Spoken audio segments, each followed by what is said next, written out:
시청자 여러분 안녕하십니까? BOA 모닝뉴스 시작합니다. 북한 정권이 한국의 윤석열 정부 출범을 눈앞에 둔 시점에 또다시 탄도미사일을 발사했습니다.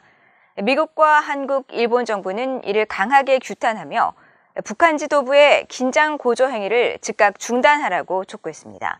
첫 소식 조상진 기자가 보도합니다. 한국합동참모본부는 북한 당국이 4일 낮 12시 3분쯤 평양 순안에서 동해상으로 탄도미사일 한 발을 발사했다고 밝혔습니다.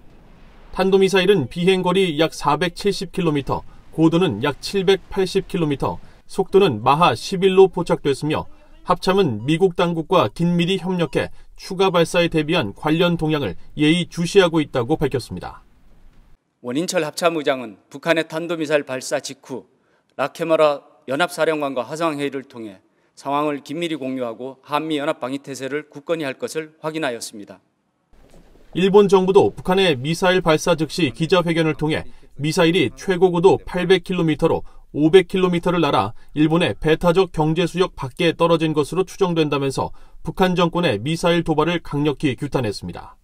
昨今の北朝鮮による核・ミサイル関連技術の著しい発展は我が国及び地域の安全保障にとって看過できないだけでなく、これまでの弾道ミサイル等の度重なる発射も含め、一連の北朝鮮の行動は我が国地域及び国際社会の平和と安全を脅かすものであり、断じて容認できません。関連する安保理決議に違反するものでもあり、強く非難をいたします。 이번 도발은 지난달 16일 함흥 일대에서 대남용으로 평가되는 신형 전술 유도무기 2발을 발사한 지 18일 만이자 올해 공개된 14번째 무력 시위로 미한 정보당국은 대륙간 탄도미사일 ICBM 또는 정찰위성을 저궤도에 올리기 위한 발사체 시험 발사일 가능성에 무게를 두고 있는 것으로 전해졌습니다.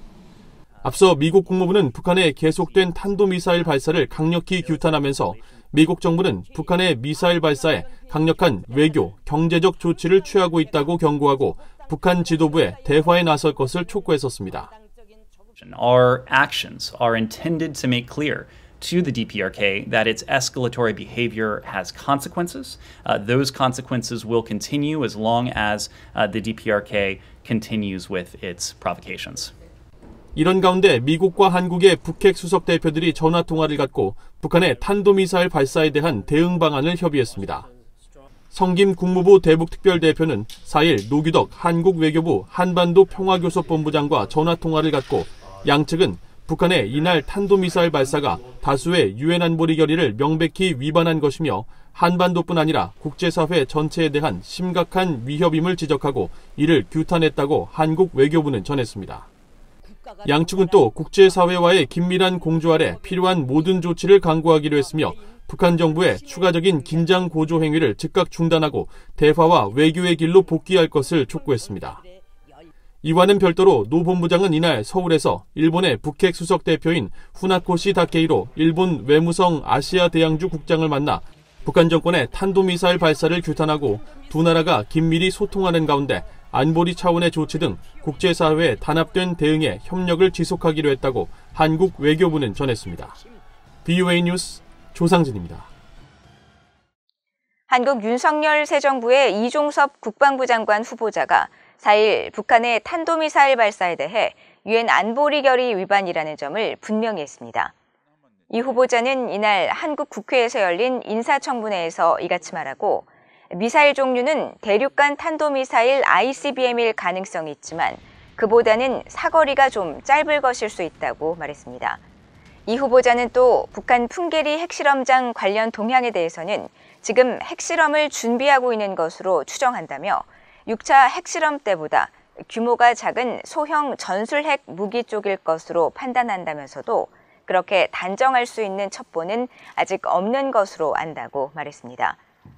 이어 북한의 핵실험은 전략적 도발이기 때문에 한국도 그에 상응하는 전략적 대응이 필요하다고 말하고 전시작전 통제권 전환에 대해서는 최대한 조기에 갖고 올 수 있도록 조건을 충족해야 한다고 말해 속도 조절의 필요성을 시사했습니다.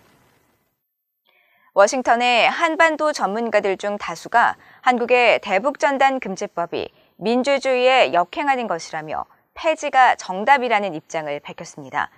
자유와 인권의 극명한 대조를 이루는 남북한의 현실을 무시하는 것으로 한국의 민주주의 위상에도 타격을 준다는 지적입니다. 조은정 기자의 보도입니다. VOA는 이번 주 미국의 한반도 전문가 52명에게 한국 문재인 정부의 대북전단 금지법에 대한 입장을 물었습니다. 이 중 33명이 답했는데 70%에 달하는 23명이 한국이 대북전단 금지법을 폐지해야 한다고 밝혀 압도적으로 많았습니다. 그대로 유지해야 한다는 답변은 9%인 3명에 그쳤고 찬반 의견을 밝히지 않은 전문가는 7명이었습니다. 전문가 대부분은 대북전단 금지법이 폐지돼야 하는 이유로 국제사회에서 위상이 높은 한국의 민주주의 수준에 역행하기 때문이라고 설명했습니다. Punishing South Koreans for free speech perverts the reality that South Koreans enjoy democracy and North Koreans toil under autocracy. I think that by repealing this law, the South Korean government would benefit greatly from signaling to its allies, including the United States, its domestic population, its regional neighbors, including North Korea, that the South Korean government and the country as a whole is committed to becoming a stronger liberal democracy and a stronger ally of the United States. 전문가들은 표현의 자유는 민주주의의 핵심으로 이를 마음껏 누리는 한국인들이 자유가 없는 북한 주민들에게 진실을 제공하고 소통하는 것은 범죄 행위가 아니라고 강조했습니다. 또 북한 주민들에게 물리적으로 외부 정보를 보내는 한국인들을 3년 이하의 징역이나 높은 벌금으로 처벌하는 것은 남북관계 개선에 몰두한 문재인 정부가 단지 북한 당국의 비위를 맞추기 위해 이 법을 강행했다는 지적도 나왔습니다. It appeared to me at the time that law was nothing more than appeasement to the North Koreans from the Moon Jae-in administration and those in the National Assembly who agreed with them. 아울러 대북전단 금지법은 한국인들의 표현의 자유에 대한 헌법적 권리에 구멍을 낸 것으로 헌법적 권리를 남북 공동성명의 하위 개념으로 종속시킨다는 비판도 있었습니다. 반면 유지 입장을 밝힌 3명은 이 법이 한국 국회에서 민주적 절차를 거쳤기 때문에 헌법재판소에서 위헌 결정이 나기 전까지 존속할 필요가 있다는 의견과 함께 한반도 긴장 완화를 위해 필요하다는 입장을 밝혔습니다. One, it's going to bait North Korea into doing something that potentially could lead to tensions on the peninsula. 로버트 킹 전 국무부 북한인권 특사와 수전 손튼 전 국무부 동아태 담당 차관보 대행 등은 대북전단 금지법 존속 여부는 한국 국내 정치의 문제로 한국 정부가 결정할 일이라며 말을 아꼈습니다. 미국 국무부에 앞서 한국의 탈북민 단체가 최근 대북전단을 다량 살포한 데 대한 VOA의 논평 요청에 북한인들이 북한 정권에 의해 통제되지 않는 사실에 기반한 정보에 접근하는 게 매우 중요하다며 사실상 지지 입장을 나타냈습니다.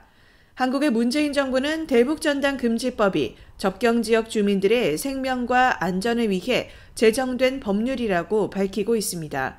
하지만 윤석열 새 정부의 권영세 통일부 장관 후보자는 최근 대북전단 금지법이 헌법적 관점에서 문제가 있다고 말했고 과거 언론기고에서는 자유주의적 관점에서 이 법은 폐지돼야 한다고 말해 새 정부에서 입장 변화가 있을지 주목됩니다. VOA 뉴스 조은정입니다. 전 세계 상당수 나라가 유엔 안보리의 대북 제재 조치 등을 즉각 수용할 수 있는 법적 체계를 갖추지 못했다는 자금 세탁 방지 기구의 평가가 나왔습니다. 제재 대상을 식별하거나 또 관련 자산을 동결하기 어려워 제재 이행에 계속 걸림돌이 되고 있다는 지적입니다. 함지하 기자가 전해드립니다. 전 세계 자금 세탁과 테러 자금 조달을 막기 위해 설립된 자금 세탁 방지 기구 FATF는 각국의 제재 이행 시스템에 만족스럽지 못하다는 평가를 내렸습니다. 자금 세탁 방지 기구는 지난달 발표한 FATF 기준에 대한 준수와 효력 현황 보고서의 확산 금융 방지 부문에서 대부분의 국가는 확산 금융과 관련된 정밀 금융 제재가 유엔 안보리에 의해 요청될 때 이를 지체 없이 이행할 수 있는 법적 틀을 아직 만들지 않았다고 밝혔습니다. 확산금융은 핵과 생화학 무기의 제조와 획득, 수출 등에 사용되는 자금 또는 금융 서비스를 제공하는 행위를 의미하며 자금 세탁 방지기구는 각국에 대한 평가 항목에서 이 사안을 권고안 7번으로 다루고 있습니다.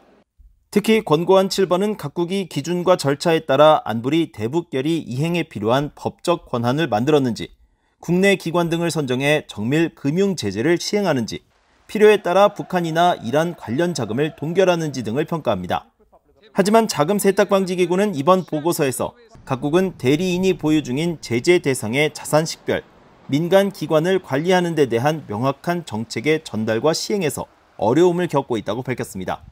그러면서 표본으로 선택된 59개 나라 중 단 34%만이 유엔 안보리가 지정한 제재 대상 목록을 지체 없이 자국 시스템에 적용해 관리하고 있었다고 전했습니다. 반면 27%는 제재 대상 목록 수용이 지체됐고 24%는 이들 제재 대상자를 자국법으로 다룰 법적 체계를 아예 구축하지 않은 것으로 나타났습니다. 사실상 이들 51%의 나라들은 유엔 안보리의 제재 결정이 내려진 자산을 즉시 동결할 수 없고, 이에 따라 제재 대상 자산이 해당 국가를 빠져나갈 위험성도 있다는 의미입니다. BOA는 지난해 이번 보고서 내용이 포함된 권고안 7번 항목에서 각국이 어떤 평가를 받았는지를 분석한 바 있는데, 이때 한반도 주변국을 포함한 대부분의 나라가 좋은 평가를 받지 못했습니다. 특히 한국은 제재 대상의 자산 동결과 관련한 일부 법적 근거 미비 등 결함이 지적됐고, 일본은 제재 이행에 일부 지연이 있다며 각각 부분 준수, 즉 PC 등급을 받았습니다. 중국의 경우 금융 제재에 대한 포괄적 법적 체계를 갖추겠다는 높은 수준의 정치적 약속을 표명하고, 북한과 관련한 안보리 결의들에도 조치를 취했다는 긍정적인 내용이 보고서에 담겼지만 정작 자산 동결 등에 대한 법적 근거가 마련되지 않았다는 이유로 NC, 즉 미준수 등급이 내려졌습니다. BOA 뉴스 함자입니다.